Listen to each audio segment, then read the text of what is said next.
যাদের মুখে রুচি নাই তারা ভাবছেন কি খেলে মুখে একটু রুচি বাড়বে বা কিছু খেতে পারবো বা শরীরে একটু শক্তি পাবো। তাদের জন্য এই রেসিপিটি মজাদার আচার রেসিপি। আচারটি হচ্ছে আমড়ার আচার। হ্যালো এভরিওয়ান, আসসালামু আলাইকুম। কেমন আছেন সবাই? আশা করি সকলেই ভালো আছেন। আমি কেয়া চলে এসেছি আপনাদের মাঝে সুন্দর একটি সহজ রেসিপি নিয়ে।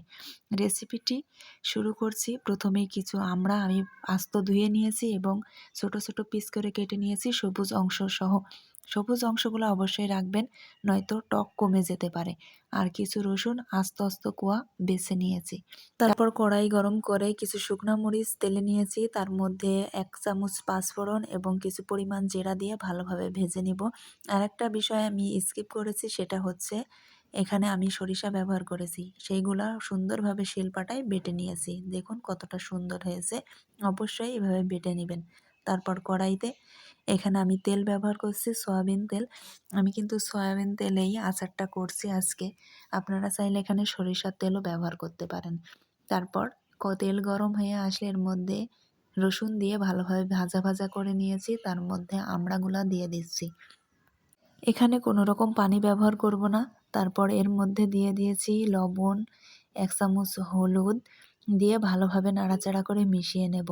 এভাবে তেলের মধ্যে নাড়তে নাড়তেই আমড়াটা কিন্তু নরম হয়ে আসবে। অবশ্যই চেষ্টা করবেন যে আমড়াগুলা ছোটও না আবার বড়ও না, সেই মাঝরা ধরনের আমড়াগুলা নেওয়ার চেষ্টা করবেন, তাহলে তেলের মধ্যে নাড়তে নাড়তেই কিন্তু নরম হয়ে আসবে। আর শক্ত হলে জিনিসটা আরও শক্ত হয়ে যায়।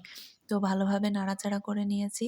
এরপর আমি এখানে পরিমাণ মতো চিনি দিয়েছি। চিনিটা আপনার স্বাদ অনুযায়ী, কেউ যদি চিনি দিতে না চান তো স্কিপ করতে পারেন।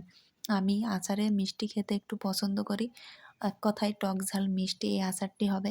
তারপর যে মশলাটা গুঁড়ো করে রাখছিলাম সে মশলাটা দিয়ে দিচ্ছি। আমি এখানে 2 ধাপে মশলাটা দেব। কারণ একবারে মশলাটা দিলে মশলার ফ্লেভার কমে যেতে পারে। সেজন্য আমি পরবর্তীতে যখন নামাবো তার কিছুক্ষণ আগে মশলাটা দিব। এই পর্যায়ে তেল ছেড়ে দিয়েছে। এবার এর মধ্যে সে বাকি মশলাটুকু দিয়ে দিলাম, দিয়ে ভালোভাবে মিশিয়ে নেব। দেখতেই পারছেন তেল থেকে আচারটি কিন্তু একদম আলাদা হয়ে গেছে। এই যে রেডি হয়ে গেছে আমার অসম্ভব মজাদার স্বাদের টক ঝাল মিষ্টি আচার, আমড়ার আচার। এই আমড়ার আচারটি সবাই বাড়িতে একবার হলেও ট্রাই করবেন। আশা করি আপনাদের যাদের মুখে রুচি নাই, রুচি অবশ্যই ফিরে আসবে।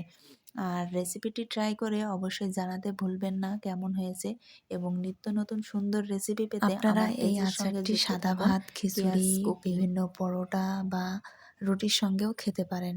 অবশ্যই আপনাদের যাদের মুখে রুচি নাই, আমি গ্যারান্টি দিয়ে বলবো রুচি ফিরতে বাধ্য। অবশ্যই রেসিপিটি ট্রাই করবেন আর জানাতে ভুলবেন না। ধন্যবাদ।